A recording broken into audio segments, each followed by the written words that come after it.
a fairly unique video training series, and that is called SDG5, Training for Parliamentarians and Global Changemakers.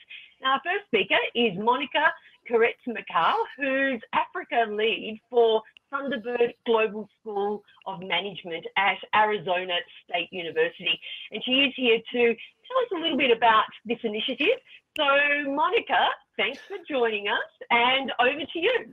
Frida, can I just jump in to say, so I've just been advised by UN Global Compact that we could run a little bit over 1 o'clock, so don't worry if we haven't got just 16 minutes, we can run probably for another 5 or 10 minutes after that. So just wanted to let you know. Sorry, please carry on. Great, thanks Arif, that's terrific.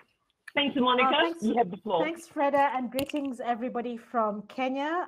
This is a home of Thunderbird School of Global Management, part of Arizona State University, our headquarters for the Africa Hub. And Arizona State University is really proud to have been part of the Thinking Around training for parliamentarians.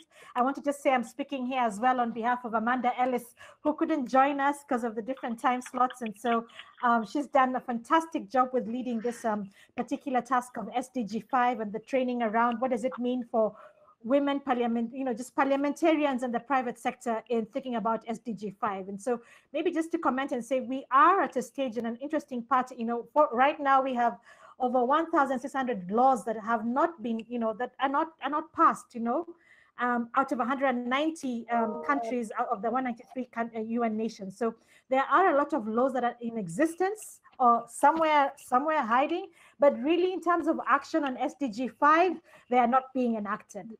So the question we have, and I think speaking as an African in the continent, is how do we ensure that gender equity is translated across everything in the business sector? And I listened to some of the sessions earlier on gender and business, and I listened to amazing women talk about the business sector. But what does it mean for parliamentarians to be, that we actually have gender equality? And so this training program is really allowing for an awareness, allowing for us to be able to question and challenge our governments and our policy makers. I think everybody needs to know exactly what laws exist, what rights one has, what we can demand. And as you know, in the continent, especially for Africa, demanding for our rights and asking for rights is not something that has been easily done. And so I think part of this training program is really creating an awareness and a network and a forum for everybody to begin to share what's going on and how do we make this a better place when we think about gender equality. I'll stop there and come back in. No, there's some great comments that you made there, Monica. I think also we've got some great resources, haven't we, that the tool actually incorporates. Things like the Women, Business and Law report that the World Bank has been doing. It explores some of the discriminatory laws. I'm actually trying to share it. Equity now. Yeah, absolutely. So we might go back and just unpack a little bit of the context. But look, for now, what I would like to do is just bring into the discussion the private sector perspective. And I call now on my dear CBWN colleague, Rose Magus. Now, Rose is the CEO of Rover Digital Kenya. And this company offers, amongst other services, integrated digital business solutions. And Rover is also a Global Compact member. Now, Rose, we have many businesses like yours on our newly launched CBWN Hub. Now, how can the private sector benefit from various initiatives that are around? Okay, thank you so much, Frida, and good afternoon, good morning, good evening to all, and good night to some people who are in the different time zone. And I think for me, the excitement as I was joining this discussion today when we're looking at parliamentarians and the private sector. And I was happy to come in from the private sector simply because when you look at what has been happening, we've had these initiatives, we've had the Sustainable Development Goals that we're really almost running out of the time that we are supposed to implement them, because for the longest time, I think it has been left to the governments to implement.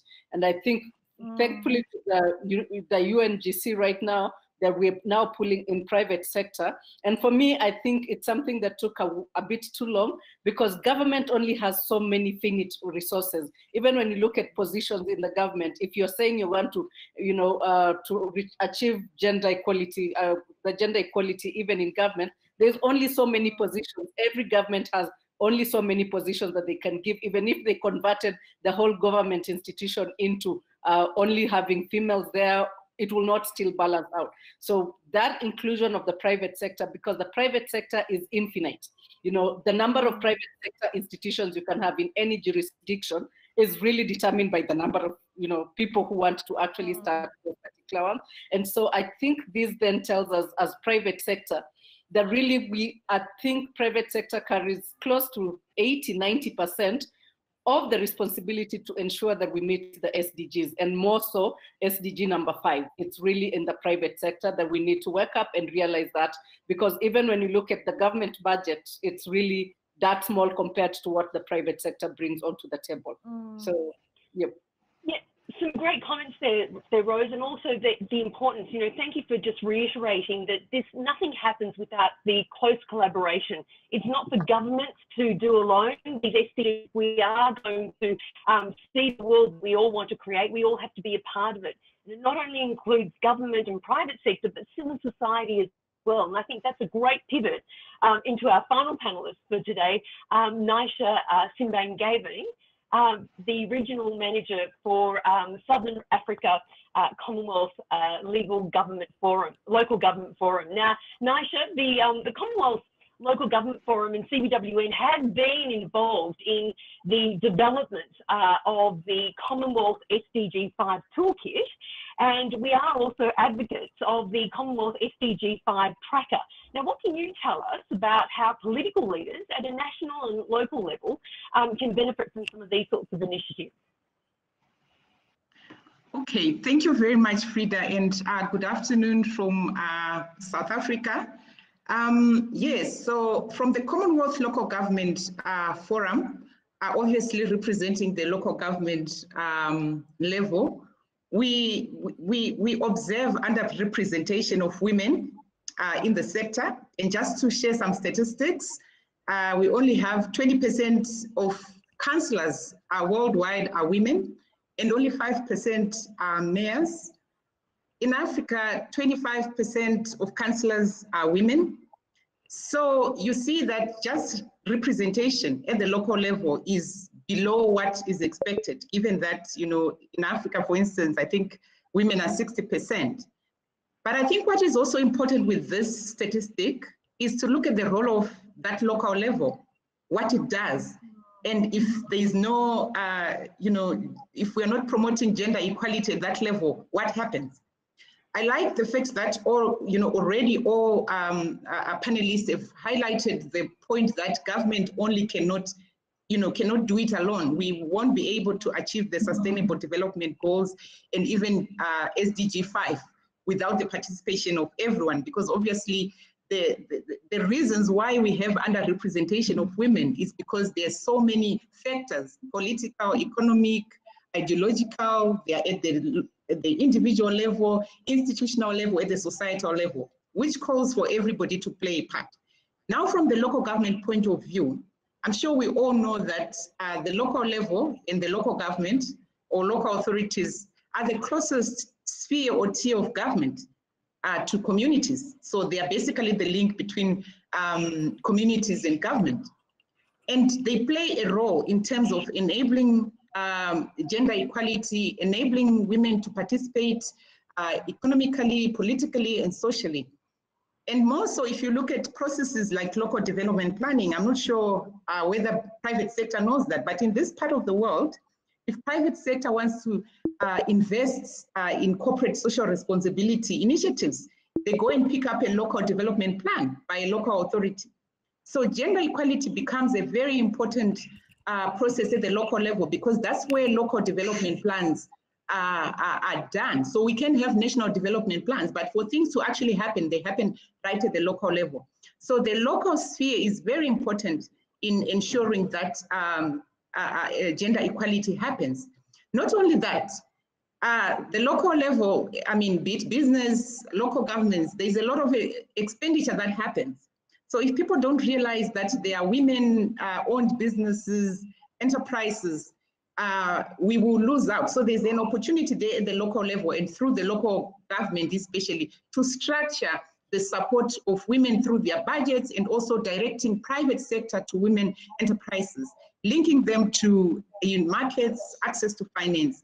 There's also this whole issue of service delivery, the services that are critical to the achievement of the SDGs.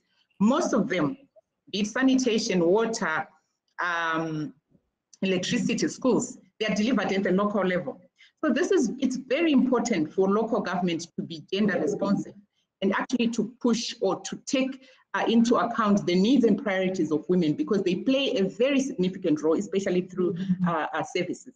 Also, I think it's very important for us to realize the impact of lack of access to services and what that does in terms of excluding women to do other things, productive things like representing women in politics, because they are busy looking for water and things like that. So I think at the local level, we really need to emphasize, and I like the fact that this current, the SDGs, they're really looking at getting everybody behind, because the MGGs were not like that. So at least we can see that for any chance to localize SDGs, we need to be working with the local authorities, and those local authorities need to be gender responsive. I'll say that for now. And look, thank you so much for that, Nisa. Some really timely input there, especially in regards to making sure that women have a seat at the table. If we want to see real change happening, we need to hear the voices of women. And, you know, an excellent point that you were making there as well around making sure that we've got women leaders, you know, jurists, as policymakers, as young legal scholars, as civil society representatives. I think we need women in those key positions of decision making if we are going to be able to move the dial very quickly and with a great deal of meaning and purpose. And I think also to your point about us not having the necessary percentages of women in these positions, it really does lend itself to the fact that, you know, there's interpretive work on the constitutional justice. You know, the interpretations are what are the major concern here. And if we've got more women there, that can help just alter that legal landscape in some of these communities and countries where women and men, I guess, experience, you know, grave threats. As it were, in different senses and different forms of discrimination, but some very, very timely reminders. Look, at this stage, I know that Arif said that we've got a little bit more time left. I can't see any questions coming through, but I do want, oh, Arif, yes? Well, I mean, maybe just to pick up a little bit on what was being said, and maybe, you know, just going back to Monica, what you were saying, I think what's really exciting is this training and this support being given to policymakers. And I know that you've developed this training for parliamentarians. The Commonwealth has also developed a toolkit, the world's first toolkit for SDG5, which we're working with them on the Commonwealth Secretariat, further consultation. There's a tracker, but particularly with your work with parliamentarians. And I just wonder, Monica, to what extent, I know you've been working at a national level, but I wonder whether that could also be developed or adapted for local government, for local councillors as well. You know, and maybe Nisha. Yeah. So Monica, yeah. Okay. I think just to say, maybe because there's a bit of time, maybe just to highlight the key things in the toolkit. So the toolkit is fantastic, and to your point, Arif, it cascades and can be used across, below MPs to councillors, heads of counties, and even in the private sector can be cascaded around. And maybe highlight a few things. One, the toolkit talks about laws. And so it really looks at all the different types of laws. I'm going to try and put them all on the chat.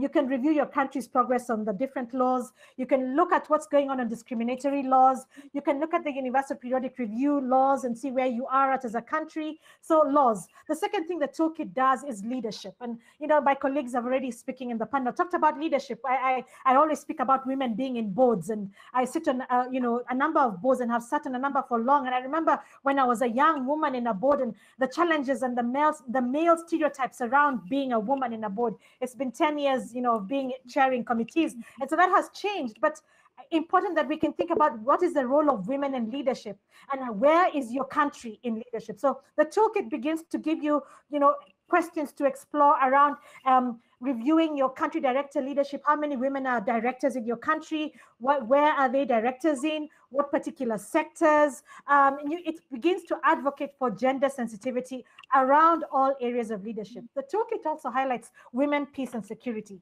I think that's an important component to speak about, and you cannot talk about women, peace and security without the idea of women. And so very important in the toolkit. And again, the toolkit also talks about violence against women and girls. So you'll notice the toolkit is highlighting 5 particular areas: laws, leadership, women, peace and security, and violence against women and girls. So the toolkit is excellent. I encourage all of us to look at the toolkit. You can participate in it.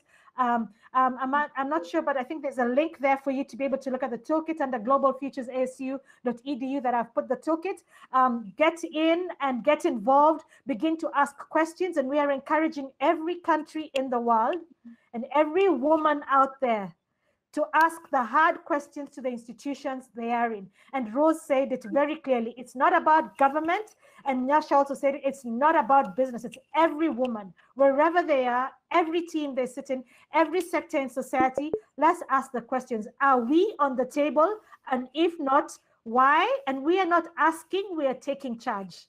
So we take our rightful place, and it's important. We are requiring, and I think for me being an African, we're saying no more asking for a place on the table. It's our right to be on the table. It's our right to be on the table. And so the conversation needs to change from, oh, I think we don't have enough quotas. No, no, no. Here we are, women. Let women stand up. And so we're also saying, let women stand up, because there's no point of asking and then the women are not standing up. So let women stand up and say, I am here. Thank you. Yes, and Monica, great, great words of courage and inspiration there. It really is the case that, we want a world where men have their rights, nothing more, and women have their rights, nothing less. And that's all that this is really about, leveling and getting an equal and fair level playing field, I think. So some really, really good thoughts there, Monica. I've just seen in the chat as well, we've been putting in some direct links so people can actually go back and have a look at the series of courses that you've put together. It's a great tool that I think is greatly needed. I'm just wondering now, Rose and Nisha, any final remarks that you might like to throw in at this stage before we do a quick wrap up? Sure, I think I will. Okay, I will go first. Great, thanks, Rose. Okay. Yes, I was just sitting here and thinking about this, and I was actually dreaming that there will be a time when we will not need to have this conversation. Yes. It won't be an agenda anymore. It will be a non-issue, and I hope the SDGs that we're looking at, I know we've run out of time, but I've just prayed that there's a day that this will be a non-issue, will be on the table, and we will not be looking at what gender is on the table, we'll be looking at what issue is being discussed. So that's just my dream, and I hope it becomes one day. Amen. Yes, that's a good dream. It's a promised land, isn't it? Take me there, Rose, take me there. And Nisha. I just... Obviously, we do spend a lot of time with women, just right at the grassroots level. I obviously think that this is not going to be on the agenda, but I think for us to get there, we still need to do a few things. And in terms of the toolkit, in terms of amplifying the voices, I think we still need to get to network women, speak with strong voices to advocate for the implementation of existing legislation or the enactment of new legislation. I also just want to let you know, and this is obviously from our experience, that there is a very strong link between the economic standing of women and their and how they are actually able to be representing us in the political aspects of life. So I think one of the things that I want to encourage all of us to get to the point where we don't talk about this is wherever we are, let's find opportunities to empower women, create opportunities, buy from women, support women, mentor them, do all sorts of things so that we get to that point where this is not going to be an agenda anymore. Thank you. Yes, some great closing remarks there as well, Lisa. So thank you. Look, just to leave everybody with a few thoughts. International human rights dialogues like these are so very, very important, especially when we think about the legacy of Justice Ginsburg and the role that law can really play in empowering women across all corners of, indeed, not only the Commonwealth, but the world. And one of the distinct advantages of belonging to the Commonwealth family, of course, is that we all share in the same rule of law. Even though in 2020 there's still not one country that has achieved full gender equality, there's still a lot of work that we all need to do. And we can't wait any longer. We really need to start campaigning for this change that we want to see. So next week, December 10th, is International Human Rights Day, and if there is one action from our session today, let it be that you join the CBWN Hub. I'd like to invite you all to join us at cbwn.com and help keep this important conversation alive by connecting, collaborating, and doing, above all else, commerce.